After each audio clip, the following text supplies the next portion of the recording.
নমস্কাৰ। আজি দিনটোৰ দ্বিতীয়টি ইনিংছ আৰম্ভ কৰিছোঁ। এয়া স্কুললৈ নিছিলোঁ, দেখিছিলে নহয়, স্কুলত থৈ বাহিৰতে ফটো এখন দিয়ে দুখনমান ভিতৰতো উঠালোঁ। উঠাই পেলাই মই পোনে পোনে আহি পেলাই আকৌ বাছত উঠিলোঁহি। বাছত উঠি ঢেকীয়াজুলি গৈ পেলাই নিজৰ স্কুল পালোঁ আৰু স্কুলতে এনেদৰে প্ৰাক বিহু অকণমান উদযাপন কৰিলোঁ। কৰি ল'ৰা ছোৱালীসকলৰ লগত দুখনমান ফটো উঠাৰ লগতে এপাক নাচিও দিলোঁ।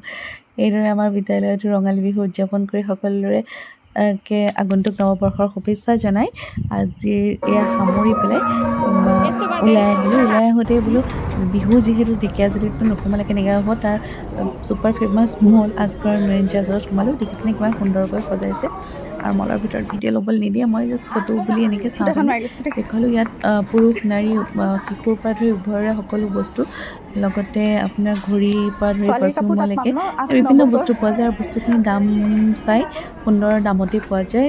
সুন্দৰ দাম আৰু সুন্দৰ দামত ভাল বস্তু পোৱা যায় মানে। আৰু তেওঁলোকে কি ধুনীয়াকৈ এখন চেল্ফি পইণ্ট বনাই থৈছে, দেখিছেনে? এনেকৈ ফটো চটো উঠি দুটামান সৰু সুৰা বস্তু কিনি পেলাই আৰু এয়া কেঁচা সোণৰ গহনা অকণমানো আছিলে। তাৰপিছত ওলাই আহিলোঁ আৰু আহি পোনে পোনে ডাইৰেক্ট বাছত উঠি মই পালোঁহি। আৰু যিহেতু মোৰ ঘৰলৈকে বাছ নাথাকে, গতিকে আধা বাটৰ পৰা আকৌ গাড়ী সলাই আহি মই 10 মিনিট ঘৰ সোমাই চাহ একাপ খাই ল'ৰালৈ জলপান অকণ বনাই ব্লগ বনাই আছোঁ যিহেতু